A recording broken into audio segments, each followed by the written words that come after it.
What up, everybody? It's Charlie and I'm back.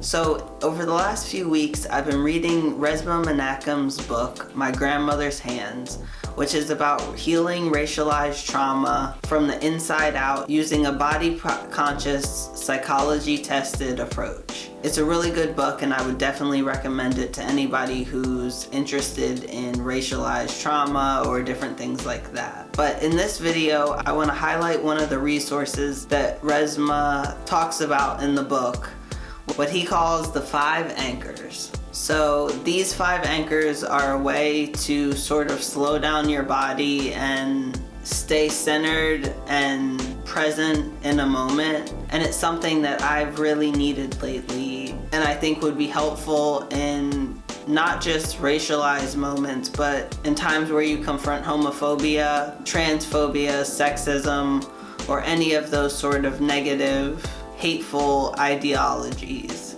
Okay, so let's get started. The first thing to do is to soothe yourself, to quiet your heart, settle your mind, and calm your body. Without being calm and settled yourself, you have no chance of settling someone else. So the first thing to do is to give yourself the space and time to be able to have that calm and peace about you. Some of the ways that I do this is by taking a drink of water or asking to go to the bathroom. Make sure you come back if you do that. But anything like that that will help to slow down the moment, give you space and time to move on to number 2, which is to notice the sensations and vibrations that are happening within you without reacting to them.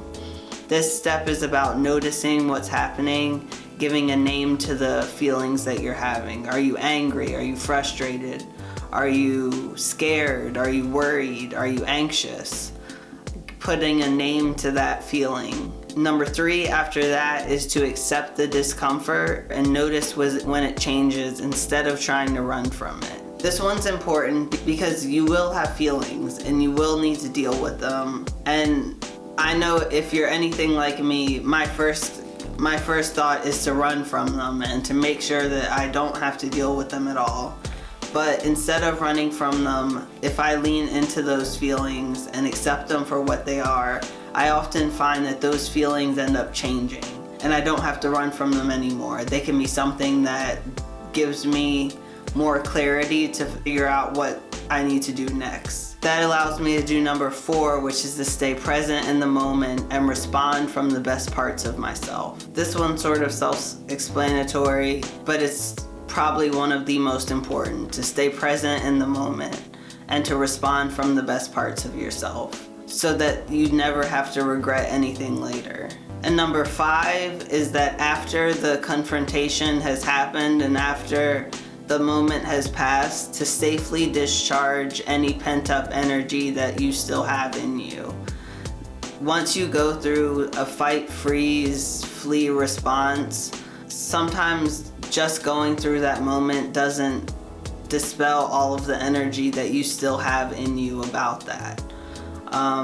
For me, I always have to go and talk to somebody after, or I have to go exercise, or I have to go and do something to get out the excess energy that I have in me. Doing art helps, or something to just get it out, because that stuff will stick in your body and sort of build up and can lead to trauma if you don't safely dispel the energy that the situation has brought onto you. So those are what Resmaa calls the 5 anchors, and that's how I think that we can use them for all sorts of things outside of just racialized trauma. We can use them for homophobia, transphobia, sexism, racism, all of those negative, hateful attitudes I think can be confronted with these 5 anchors.